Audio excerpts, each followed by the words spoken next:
पिछली क्लास के अंदर हमने कंप्यूटर हार्डवेयर को पढ़ा था कि बेसिकली कंप्यूटर हार्डवेयर होता क्या चीज़ है। तो इसका ब्रीफ इंट्रोडक्शन ये है कि कंप्यूटर हार्डवेयर हमारे पास फिज़िकली जितने भी पार्ट्स होते हैं कंप्यूटर के, एक जो कंप्यूटर है उसके हमारे पास एक फ़िज़िकली पार्ट्स होते हैं। अब कोई भी कंप्यूटर होगा उसका पहले तो हमारे पास फिज़िकली के तौर पे कंप्यूटर होगा। अगर हमारे पास फिज़िकली कंप्यूटर नहीं है तो हम उसको यूज़ भी नहीं कर सकते। अब फिज़िकली हमारे पास जब कंप्यूटर होगा तो उसके अंदर डिफरेंट कंपोनेंट्स होते हैं। अब डिफरेंट कंपोनेंट्स जब आपस में मिलते हैं तो वो हमारे पास एक शेप बनती है कंप्यूटर की। अब उसके अंदर डिफरेंट चीज़ें होती हैं जैसे कि mouse, keyboard, CPU, speakers, LCD, system, central processing unit, RAM, hard disk, ये सारी चीज़ें हमारे पास कंप्यूटर के बेसिक कंपोनेंट्स हैं। ये हमारे पास आते हैं कंप्यूटर के हार्डवेयर्स के अंदर, इनको हम कहते हैं कंप्यूटर का हार्डवेयर। अब इसके अंदर हमने कल देखा था कंप्यूटर हार्डवेयर के अंदर ये था हमारे पास सिस्टम यूनिट। सिस्टम यूनिट के अंदर कौन कौन सी चीज़ें थी हमारे पास? फ्लॉपी डिस्क थी, हीट सिंक थी, hard drive, optical drive, RAM modules, processor, motherboard, supply power, system fans. और उसके बाद हमने देखा था मदरबोर्ड। मदरबोर्ड के अंदर ये हमारे पास एक मदरबोर्ड की पिक्चर है और मदरबोर्ड हर चीज़ के अंदर इस्तेमाल किया जाता है। जैसे हमारे घरों के अंदर रिमोट्स हम यूज़ करते हैं, मोबाइल्स के अंदर मदरबोर्ड होता है, कंप्यूटर्स के अंदर मदरबोर्ड होता है। अब ये मदरबोर्ड्स ग्रीन कलर के होते हैं या फिर ब्लू कलर के होते हैं। और इसके बाद हमने देखा था सीपीयू सेंट्रल प्रोसेसिंग यूनिट। इसके कुछ फंक्शंस थे, फीचर्स थे, वो देखे थे हमने। और उसके बाद ये उसकी डायग्राम थी, एक वर्किंग डायग्राम कि सीपीयू किस तरह से वर्क करता है। और फिर memory and storage unit.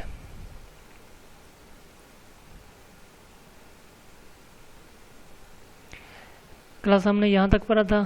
Memory और स्टोरेज यूनिट हमने आज स्टार्ट करना है।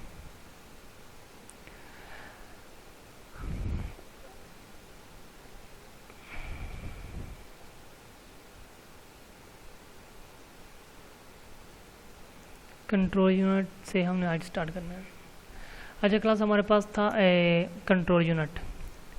आज कंट्रोल यूनिट के अंदर हम ये देखते हैं कि जब भी कोई भी हम इनपुट अपने कंप्यूटर को पास करते हैं, चाहे वो माउस के साथ करें या वॉइस के साथ करें या फिर कीबोर्ड के साथ करें, हम जब भी कोई बटन प्रेस करते हैं या बोलते हैं या फिर माउस के साथ क्लिक करते हैं तो वो हमारी तरफ से होती है इनपुट। अब उस इनपुट का क्या मतलब है? वो इनपुट हमारे पास जाती है सीपीयू के अंदर सबसे पहले कंट्रोल यूनिट के पास। अब कंट्रोल यूनिट उसको देखता है कि इसके ऊपर एक्शन कौन सा परफॉर्म होना है। अब जिस तरह का वो एक्शन होगा उस तरह का वो एक्शन परफॉर्म करेगा। और अगर वो अर्थमेटिक लॉजिक ऑपरेशन हुआ या फिर लॉजिकल ऑपरेशन हुआ तो वो उसको एएलयू के पास भेज देगा और फिर कैलकुलेशन करने के बाद उसका एक रिज़ल्ट फाइंड करेगा और उसको टेम्परेरी मेमोरी के अंदर सेव कर लेगा। और अगर हम उसको परमानेंट सेव करना चाहें तो उसको हार्ड डिस्क के अंदर सेव कर देगा, वरना फिर टेम्परेरी तो उसके पास सेव ही होगा। This unit controls the operations of all parts of the computer but does not carry out any actual data processing operations. अब ये यूनिट का क्या मतलब है? ये यूनिट क्या करता है? हमारे कंप्यूटर के जितने भी पार्ट्स होते हैं उन सब के जो ऑपरेशंस होते हैं, फंक्शंस होते हैं, उनको कंट्रोल करता है। लेकिन इसका काम ये नहीं होता कि ये डाटा को प्रोसेस करे। इसका काम है जस्ट इनको कंट्रोल करना, डाटा को प्रोसेस करना है किसने? एएलयू ने। उसके बाद हमारे पास इसके कुछ फंक्शंस हैं। Functions of this unit are: it is responsible for controlling the transfer of data and instruction among other units of data. ये क्या करता है हमारे पास कि जितने भी फंक्शंस, इंस्ट्रक्शंस होती हैं जो एक कंप्यूटर से दूसरे कंप्यूटर को डाटा को ट्रांसफ़र करने के लिए दी जाती हैं, तो ये उन सब का रिस्पॉन्सिबल होता है। It manage and coordinate all the units of computers. और उसके बाद ये क्या करता है? कंप्यूटर के जितने भी यूनिट्स होते हैं, पार्ट्स होते हैं, उनको कोऑर्डिनेट करता है, मैनेज करता है। It obtains the instruction from the memory, interprets them and direct the operation of the computer. और उसके बाद ये क्या करता है कि हमारे पास जो इंस्ट्रक्शंस मेमोरी की तरफ से इसको मिलती हैं ये उसको ऑब्टेन करता है और उसके बाद उसके ऊपर वर्किंग करता है और कंप्यूटर के जितने भी ऑपरेशन इसने करने हैं उसको ऑपरेशन को परफॉर्म करवा देता है। It communicate with input output devices for transfer of data और रिजल्ट फ्रॉम स्टोरेज। इसके बाद ये क्या करता है कि इसने स्टोरेज की तरफ से, जो स्टोरेज मेमोरी थी हमारे पास, मेमोरी यूनिट था, वहाँ से इसने देखना है कि मुझे इनपुट के तौर पे क्या मिल रहा है और आउटपुट के तौर पे क्या मिल रहा है। अब जिस तरह का उसको डाटा मिल रहा होगा वो उस तरह का फंक्शन परफॉर्म करवाएगा और कम्युनिकेट करवा देगा। इट डज नॉट प्रोसेस और स्टोर डाटा, और ये हमारे पास ना ही किसी डाटा को प्रोसेस करता है और ना ही स्टोर करने के लिए काम करता है। और इसके बाद हमारे पास जो पार्ट था इसका वो था ALU, arithmetic logic unit. This unit consist of 2 subsections namely. अब इस सेक्शन को 2 हिस्सों में डिवाइड किया गया है। एक है हमारे पास है अर्थमेटिक सेक्शन और दूसरा हमारे पास है लॉजिक सेक्शन। एक को हम कहेंगे AU और दूसरे को हम कहेंगे LU, अर्थमेटिक यूनिट, और दूसरा हमारे पास है लॉजिक यूनिट। अब अर्थमेटिक सेक्शन के अंदर क्या चीज़ है? Function of arithmetic section is to perform arithmetic operations like addition, subtraction, multiplication and division. अब इसके अंदर ALU के अंदर क्या होगा कि जस्ट जो हमारे पास अर्थमेटिक ऑपरेशंस होंगे, जिसके अंदर हमारे पास आ जाएगा एडिशन, सब्ट्रैक्शन, मल्टीप्लिकेशन और डिवीजन, जब ये इन चारों ऑपरेटर्स के साथ, वैल्यूज़ के साथ ये ऑपरेटर्स यूज़ होंगे तो ये वाला यूनिट वर्किंग करेगा। All complex operations are done by making repetitively use of the above operations. अब इसके अंदर हम जितनी मर्जी डिफ़िकल्ट कम्प्लेक्स ऑपरेशंस इसको दे दें तो ये हमें सॉल्व करके आंसर दे देगा। उसके बाद दूसरा सेक्शन है logic section. Function of logic section is to perform logic operations such as comparing, selecting, matching and merging of data. अब इसके बाद जितना भी लॉजिकल ऑपरेशंस होंगे, लॉजिकल फंक्शंस होंगे, लाइक इक्वल टू को चेक कर लिया, 2 वैल्यूज़ की इक्वलिटी को चेक कर लिया, 2 वैल्यूज़ के दरमियान ग्रेटर देन लेस देन को चेक कर लिया, और 2 वैल्यूज़ में से एक वैल्यूज़ को सिलेक्शन का ऑपरेशन कर लिया। ये इस तरह के जितने भी फंक्शंस होंगे ये सारे होते हैं हमारे पास लॉजिकली सेक्शन। इस लॉजिकली सेक्शन के अंदर ये वर्किंग करेगा लॉजिकल पार्ट।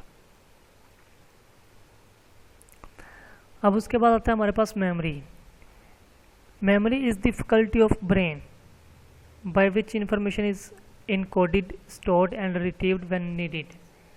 अब ये हमारे पास मेमोरी को एक उन्होंने दिमाग का हिस्सा कह दिया है कि दिमाग का पार्ट है कि जिसके अंदर क्या किया जाता है, कोई भी इंफॉर्मेशन हो हमारे पास, किसी भी टाइप की इंफॉर्मेशन हो, उसको हम क्या करते हैं इस मेमोरी के अंदर इनकोड कर देते हैं, सेव कर लेते हैं, स्टोर कर लेते हैं, एंड रिट्रीव्ड व्हेन नीडेड। और जब कभी फ्यूचर के अंदर हमें ज़रूरत पड़ती है इस मेमोरी की, हम वहाँ से इसको रिट्रीव कर लेते हैं। अब मेमोरी के अंदर क्या चीज़ होगी हमारे पास, हम कोई भी वीडियो सेव कर लेते हैं, कोई पिक्चर सेव कर लेते हैं, कोई बुक सेव कर लेते हैं, कोई भी चीज़ हम सेव कर लेते हैं, उसको हम मेमोरी के अंदर इनकोडेड कर देते हैं, सेव कर देते हैं। जब कभी हमें ज़रूरत पड़ती है, किसी को दिखानी हो, तो हम क्या करते हैं, अपनी मेमोरी से, गैलरी से निकाल के हम उसको शो करवा देते हैं। Memory is vital to experience is, और जो मेमोरी हमारे पास होती है ये एक एक्सपीरियंस के तजर्बात के लिहाज से एक बहुत बड़ा किरदार अदा करती है। It is the retention of information over time of the purpose of influences future action. और जैसे हमारे पास फ्यूचर के अंदर हमने कोई एक्शन परफॉर्म करवाना हो तो ये मेमोरी को हम उस फंक्शन के लिए, उस पर्पज़ के लिए यहाँ पे यूज़ करते हैं। अब यहाँ पे हमारे पास मेमोरी की 2 टाइप्स दी गई हैं, एक है रैम और दूसरी है रोम। प्लस हमारे पास मेमोरी की जो 2 टाइप्स हैं, रैम और रोम, इनके फर्दर नेम्स भी हैं। रैम को हम कहते हैं प्राइमरी मेमोरी और रोम को कहते हैं हम सेकेंडरी मेमोरी। और उसके बाद हमारे पास रैम का एक और नाम भी है वर्चुअल मेमोरी, टेम्परेरी मेमोरी, और जो रोम है वो हमारे पास है परमानेंट मेमोरी। रैम का एक और नाम भी है वोलाटाइल मेमोरी और रोम नॉन वोलाटाइल मेमोरी। अब ये अगर क्वेश्चन एमसीक्यूज बेस पे आता है तो किसी भी तरह का इसका नाम पूछ सकते हैं।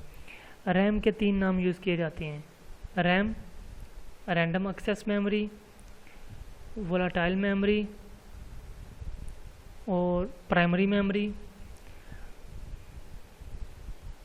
ये सारे नाम हैं रैम की। अब इसके बारक से हमारे पास अगर रैम को प्राइमरी कहा गया तो रोम को परमानेंट कहा गया है, सेकेंडरी मेमोरी कहा गया है।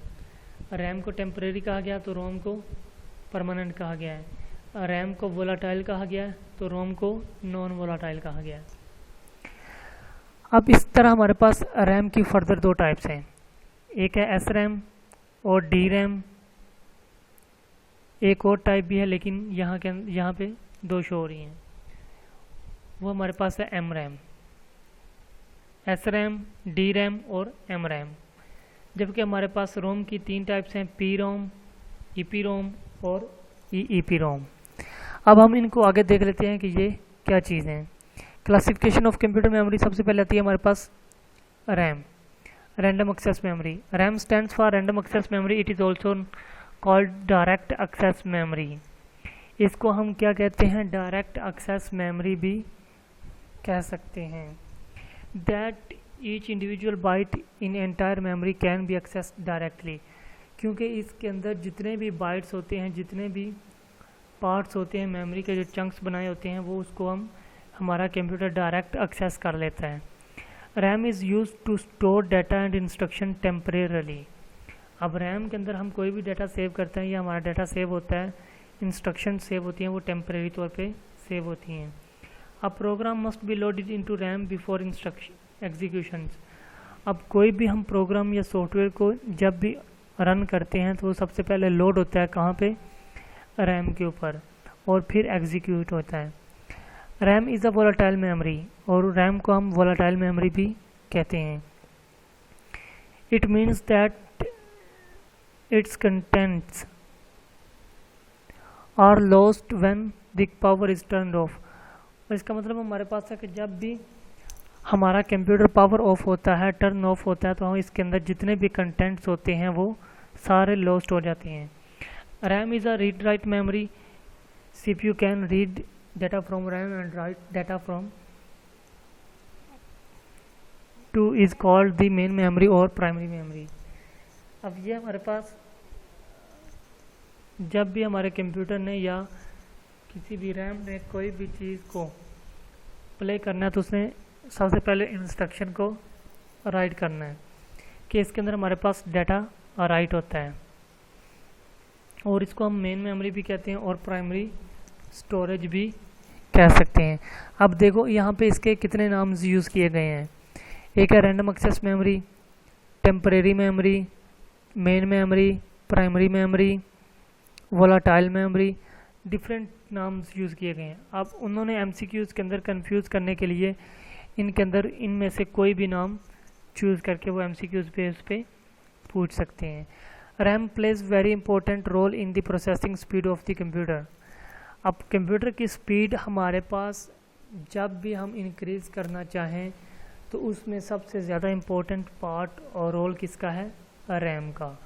कि हम चाहते हैं कि हमारे कंप्यूटर की स्पीड इंक्रीज़ कर जाए, ज़्यादा हो जाए, तो हम अपनी जो रैम होती है उसको इंक्रीज़ करवा लेते हैं। अगर रैम हमारे कंप्यूटर के अंदर 2 GB के तो हम 4 GB करवा लेते हैं। तो इससे क्या होता है, हमारे कंप्यूटर की स्पीड कुछ बेहतर हो जाती है। अब इसके बाद हमारे पास है different types of RAM are as follows. हमारे पास कुछ टाइप्स हैं रैम की, वो कौन कौन सी हैं। सबसे पहले यहाँ पे लिखा हुआ है D RAM. D RAM stands for dynamic random access memory. ये हमारे पास एक डायनामिक एक्सेस मेमोरी है रैम की, ये जो टाइप है।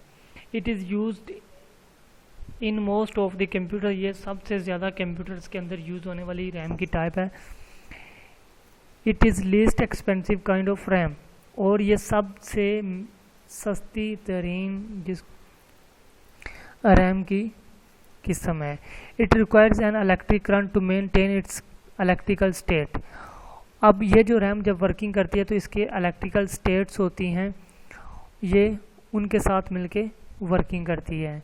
और इसको ऑलवेज करंट चाहिए होता है जब तक हमारे पास कंप्यूटर चल रहा है हमारा, तो ये रैम चल रहा है। जैसे ही हमारा कंप्यूटर के अंदर लाइट ऑफ हो गई तो ये इसके रैम के अंदर जो जितना भी डाटा था वो भी साथ में ही लॉस्ट हो जाता है।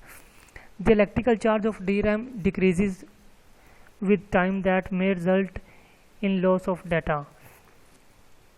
डी रैम इज रिचार्ज और refreshed again and again maintain its data.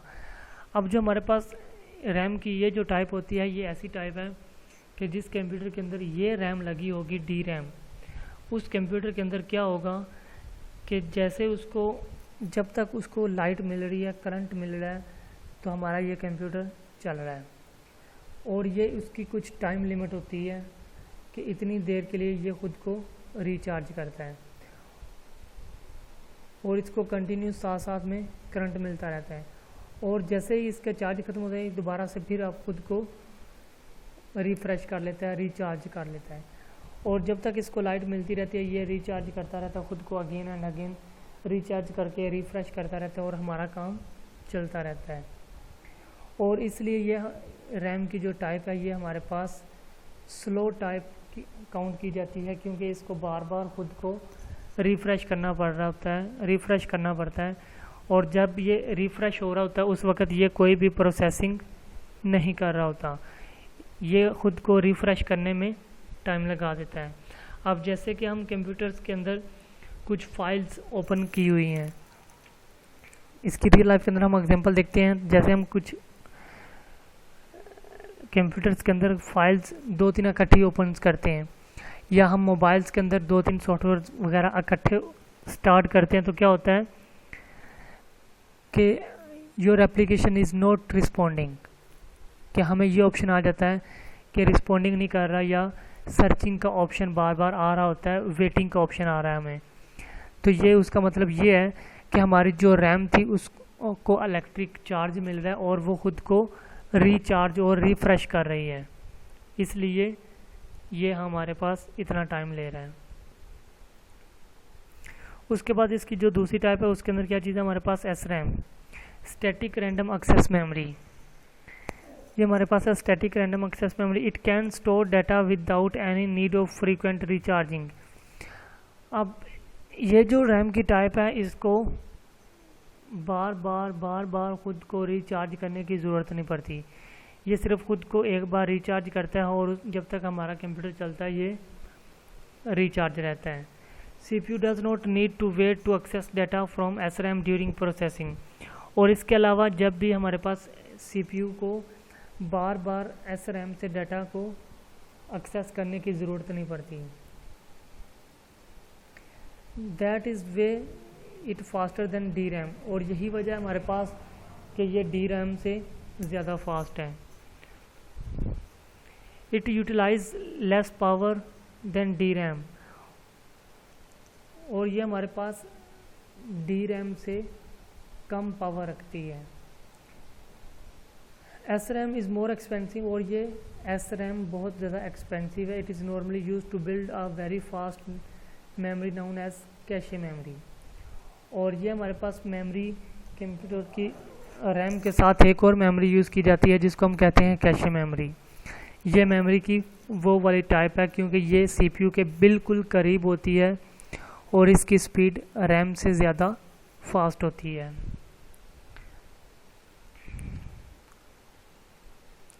और उसके बाद इसकी जो थर्ड टाइप है वो कौन सी है हमारे पास, MRAM। MRAM stands for magneto resistive random access memory. It stores data using magnetic charge instead of electrical charge.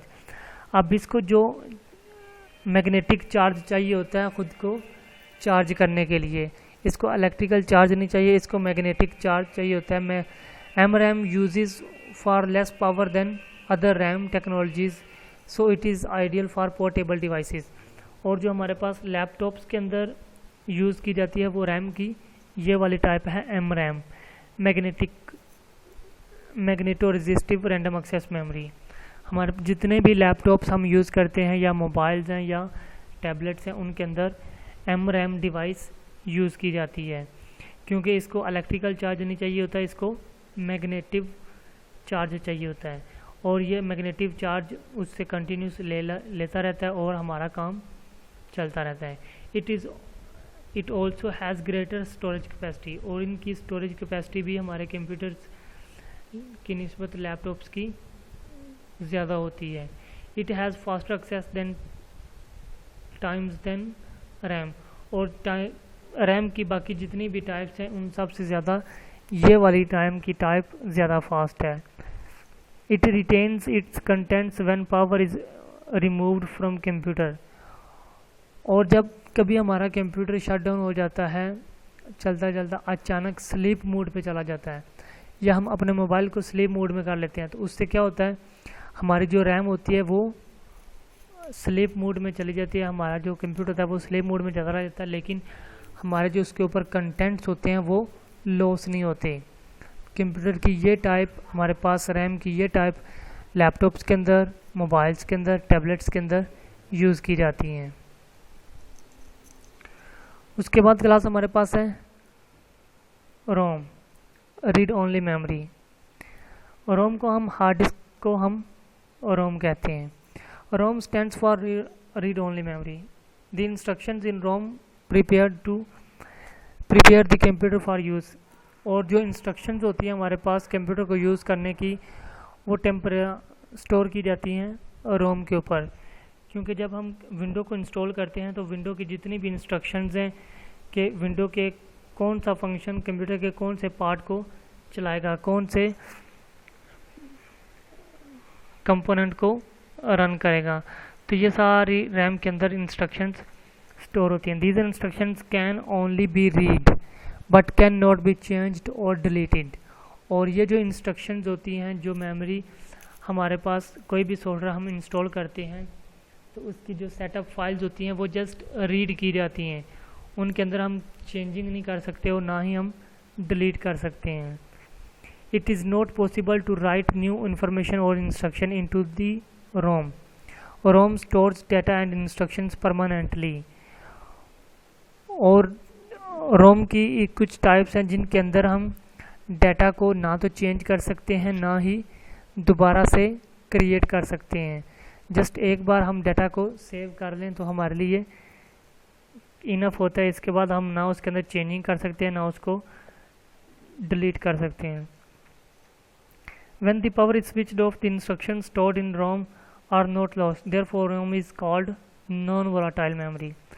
जब हमारे पास कंप्यूटर को स्विच ऑफ किया जाता है, टर्न ऑफ किया जाता है, तो इसके अंदर से जो कंटेंट्स होते हैं, इंस्ट्रक्शंस होती हैं, वो परमानेंटली तौर पे स्टोर की होती हैं, वो लॉस्ट नहीं होती, ख़त्म नहीं होती। इसलिए रोम को हमारे पास नॉन वोलाटाइल मेमोरी कहा जाता है।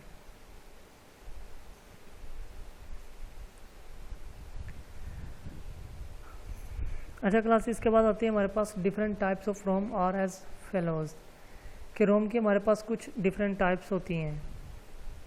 अब उनमें टाइप्स के अंदर कौन कौन सी हैं? सबसे पहले हमारे पास है P ROM. P ROM stands for programmable read only memory. ये हमारे पास रोम की ऐसी टाइप है जिसके अंदर this form of ROM is initially blank. ये रोम की ये जो टाइप होती है ये हमारे पास स्टार्ट के अंदर बिल्कुल ब्लैंक होती है, उसके अंदर डाटा बिल्कुल भी नहीं होता। द यूज़र और मैन्युफैक्चरर कैन राइट डाटा और programs on its using special devices. और जो यूज़र है, यूज़ करने वाला या मैन्युफैक्चरर बनाने वाला, वो क्या करता है कि इस डिवाइस को यूज़ करता है किसी दूसरी डिवाइस के साथ, जैसे डाटा केबल हम यूज़ कर लें या कोई और चीज़ वगैरह केबल वगैरह यूज़ कर लें, उसके साथ लगा के इसको यूज़ करते हैं। और जो मेमोरी की ये जो टाइप होती है, इसके अंदर जस्ट हम एक बार ही डाटा को सेव कर सकते हैं और उसके बाद हम डाटा को ना उसके अंदर चेंज कर सकते हैं, ना और इंस्टॉल कर सकते हैं, ना और हम डाटा सेव कर सकते हैं, ना डिलीट कर सकते हैं। ये जो हमारे पास मेमोरी की टाइप है पी रोम, ये जस्ट एक बार ही हमारे पास राइट होती है, बार बार ये राइट नहीं होती, ना ही चेंज होती हैं। जो पी रोम होती है ये, इसकी रियल लाइफ के अंदर हम एग्जांपल ये ले लेते हैं कि जैसे कि हमारे पास सीडीज़ हमें मिलती हैं बाज़ार से, मार्केट से। अब ऐसी सीडीज़ भी होती हैं ब्लैंक सीडीज़, तो हम उन ब्लैंक सीडीज़ को लाते हैं घर के अंदर और हम अपने कंप्यूटर के अंदर इंस्टॉल करके ऐड करके उसके अंदर डाटा को सेव कर लेते हैं। अब उसके अंदर ऑप्शन हमें ये दी जाती है कि आपने जो भी डाटा सेव करना है वो फर्स्ट टाइम पे ही आप उसको सेव कर सकते हैं। जैसे ही हम उसको बर्न करते हैं, बर्न के बटन पे क्लिक करने के बाद ना हम उसके अंदर कोई और डाटा सेव कर सकते हैं, ना हम पहले जो सेव किया उसको डिलीट कर सकते हैं, और ना ही हम उसके अंदर चेंजिंग कर सकते हैं। तो ये है हमारे पास पी रोम। रोम की ये टाइप हमारे पास ऐसी होती है कि इसके अंदर हम अगर कोई डाटा हमसे गलती से हो गया या जो हमने डाटा एंटर किया उसके अंदर एरर आ गया है, कोई भी मसला आ गया, हम उसको चेंज नहीं कर सकते, ना ही हम उसको डिलीट कर सकते हैं, ना ही उसके अंदर और डाटा इंस्टॉल कर सकते हैं, सेव कर सकते हैं। इसलिए इस टाइप के अंदर जब भी हमने कोई डाटा सेव करना है तो हमें बहुत ज़्यादा केयरफुल के साथ सेव करना पड़ेगा। और उसके बाद जो दूसरी टाइप होती है वो हमारे पास होती है EPROM। EPROM stands for erasable programmable read only memory. This form of ROM is initially blank. अब जो रोम की ये टाइप है EPROM, ये भी इनिशियली हमारे पास ब्लैंक होती है। ये टाइप भी हमारे पास सबसे पहले जब हम मार्केट से परचेज़ करते हैं तो ये ब्लैंक होती है, खाली होती है। और इसके अंदर भी यूज़र और मैन्युफैक्चरर जब डाटा को राइट करता है, सेव करता है, इसके अंदर वो भी स्पेशल डिवाइसेस को यूज़ करते हुए सेव करता है। और इसके अंदर हम जो डाटा या प्रोग्राम्स स्टोर करते हैं, अगर स्टोर करने के दौरान उसके अंदर कोई एरर आ जाता है, गलती आ जाती है, तो फिर हम क्या करते हैं, हम स्पेशल डिवाइसेस को यूज़ करते हुए, अल्ट्रा वायलेट रेज को यूज़ करते हुए हम उस फाइल को चेंज तो नहीं कर सकते, लेकिन हम ये जो रोम है इसको अगेन से फिर फॉर्मेट कर सकते हैं। जितना डाटा हमने सेव किया था सबको डिलीट करके अपने कंप्यूटर के अंदर उसके अंदर चेंजिंग करके दोबारा से फिर सेव कर सकते हैं। लेकिन EPROM के अंदर सेव करने के बाद हम चेंज नहीं कर सकते। जस्ट हमारे पास एक ऑप्शन होती है कि हम अल्ट्रा वायलेट रेज के साथ उसको डिलीट करके उसके अंदर अगेन से दोबारा से डाटा को सेव कर लें। PROM और EPROM के अंदर ये डिफरेंस आ गया कि PROM के अंदर हम जो डाटा इंस्टॉल सेव कर लिया उसके अंदर उसके बाद हम कुछ नहीं कर सकते, ना डाटा को चेंज कर सकते हैं, ना एडिट कर सकते हैं, और ना ही डिलीट कर सकते हैं। और EPROM के अंदर हमारे पास थोड़ा सी फैसिलिटी आ गई कि अगर हमारे पास डाटा गलत अब सेव हो गया तो हम क्या कर सकते हैं, सारा डाटा को डिलीट करके अगेन से सही वाला डाटा को सेव कर सकते हैं, लेकिन हम चेंजिंग उसके अंदर भी नहीं कर सकते। और जो हमारे पास लास्ट टाइप है वो है EEPROM। EEPROM stands for electronically erasable programmable read only memory. और ये जो हमारे पास मेमोरी की जो टाइप होती है, अब इसके अंदर हम जब भी डाटा को सेव करते हैं वो भी हम इलेक्ट्रिकल पल्सेस को इसके अंदर यूज़ किया जाता है। लेकिन अगर इसके अंदर हमारे पास कुछ चीज़ें गलत अपलोड हो जाती हैं, गलत डाटा सेव अपलोड हो जाता है, तो फिर हम क्या करते हैं, तो हमारे पास ये ऑप्शन होती है कि हम इसको इलेक्ट्रिकल पल्सेस की मदद से जो डाटा गलत हुआ है, अपलोड हुआ है, उसको हम चेंज कर सकते हैं इस मेमोरी के अंदर ही। हम इसके अंदर चेंज भी कर सकते हैं, डिलीट भी कर सकते हैं और दोबारा से फिर सेव कर सकते हैं। यहाँ इसके अंदर हमारी अपनी मर्ज़ी है कि हम दोबारा अपलोड करना है दोबारा कर दें, डिलीट करना है डिलीट कर दें, या उसके अंदर चेंजिंग करनी है चेंजिंग कर दें। इन तीनों के अंदर मेजर डिफरेंस क्या था कि सबसे पहले था हमारे पास PROM के अंदर हमने जो भी डाटा सेव करना है उसको हमें केयरफुली सेव करना पड़ेगा, क्योंकि एक बार सेव करने के बाद हम उसके अंदर ना चेंज कर सकते हैं, ना डिलीट कर सकते हैं, ना ही अपडेट कर सकते हैं। अगर हमसे वो फाइल उस PROM के अंदर कुछ गलत डाटा अपलोड हो गया तो उसके बाद वो मेमोरी हमारे पास, वो जो डिवाइस है वो वेस्ट है। और जो ईपी रोम है इसके अंदर हमारे पास क्या होता है कि हमें एक ऑप्शन दी जाती है कि अगर आपसे डाटा गलत अपलोड हो गया है तो आप इसको कंप्लीट को डिलीट करके दोबारा से फिर सही फाइल को अपलोड कर सकते हो। और ईईपी रोम के अंदर हमें ये फैसिलिटी सर प्रोवाइड इतना की काफी नहीं है। हाँ बस इतना ही है, बस ये डिफाइन कर दूँ मैं। और जो हमारे पास ईईपी रोम होती है इसके अंदर ये हमें प्रोवाइड किया जाता है कि अगर हमने कुछ गलती अपलोड हो गया या कुछ गलत डाटा अपलोड हो गया तो हम क्या कर सकते हैं, इसके अंदर उसी जगह पे जाके सेव ओपन करके हम गलती को ठीक कर सकते हैं, फाइल को डिलीट कर सकते हैं, अपडेट कर सकते हैं, कुछ भी कर सकते हैं। क्लास क्लियर हो गया?